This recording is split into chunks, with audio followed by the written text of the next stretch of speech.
Hi everyone, I'm Ace. Today I have a Steeda Tri-ax street short shifter that I'll be installing on my 2019 Bullitt. Before installing the Steeda short shifter, let's take a look at the factory shifter and see how long the throws are.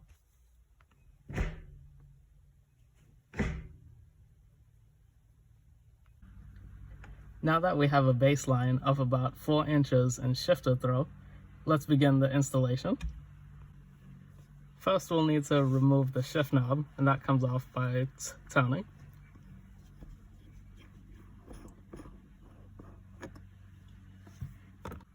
Now we'll need to remove the shift bezel by gently lifting.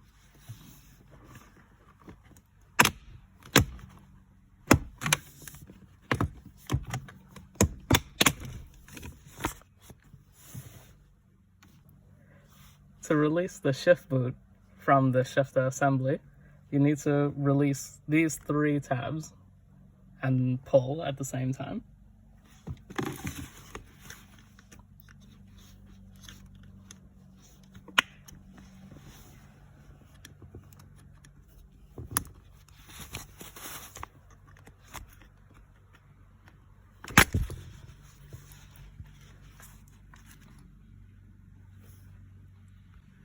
Be careful not to lose this anti-rattle clip.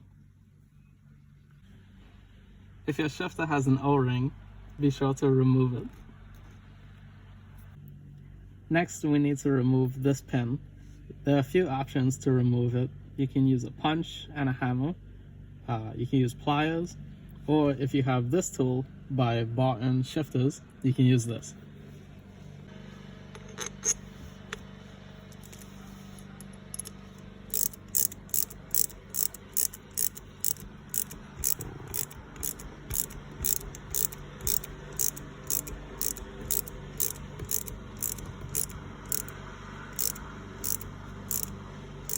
Now that the pin is out, let's move to the next step. Remove the spring. Now we need to remove this piece, but before we do that, we need to remove this rubber boot to access the bolt that holds it in on this side.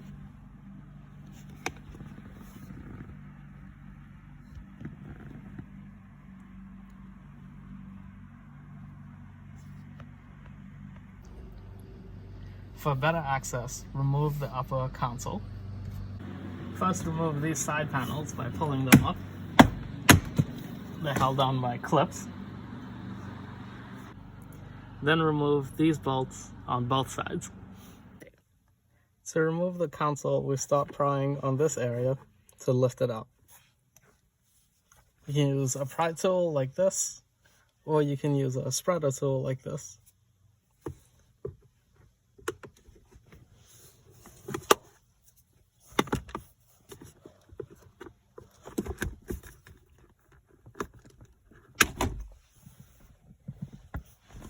And then lift gently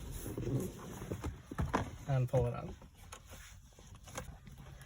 Okay. Disconnect any electrical connectors underneath so that you can remove it completely.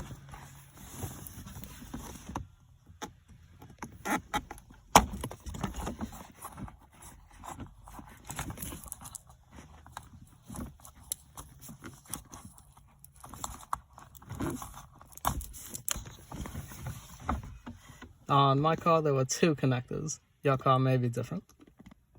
Now that we have access, we can remove this insulation, and we can remove the bolts for the reverse lockout that we were trying to get to.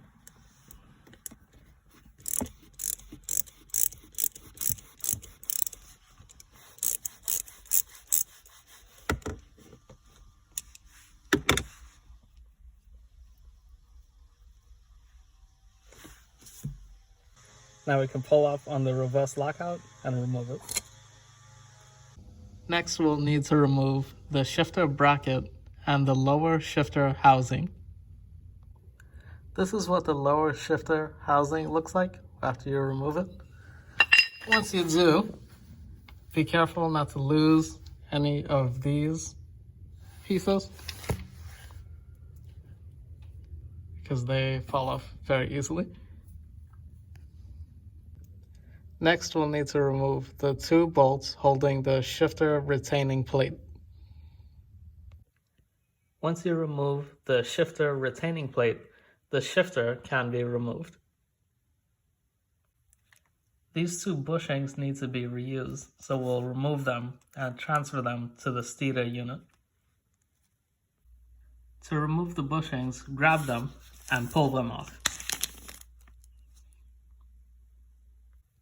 With both shifters lined up, we can see the Steeda shifter is shorter above the pivot point and a little bit longer below the pivot point.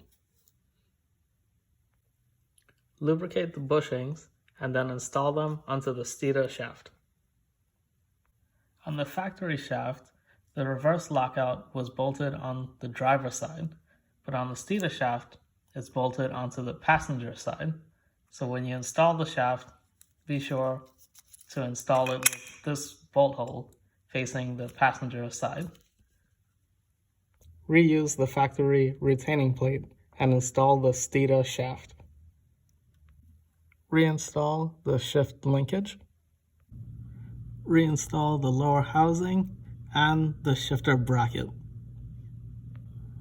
Also make sure the rubber boot on the front of the shifter is secure. Next, you'll need to install O-rings on these 2 grooves.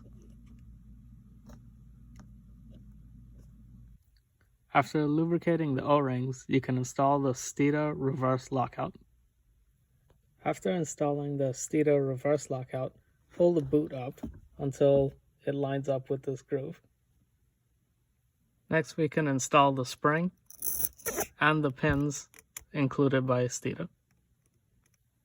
This is what the pins look like after they're installed. Once you did that, you can install your factory O-ring and anti-rattle clip. Make sure your shifter boot is sealed all the way around. Then you can reinstall your insulation and your center console. Press down on the shift boot, then tighten the retaining bolts. The last part is to install the shift knob. Steeda includes this rubber spacer that you can insert into the shift knob to adjust its height.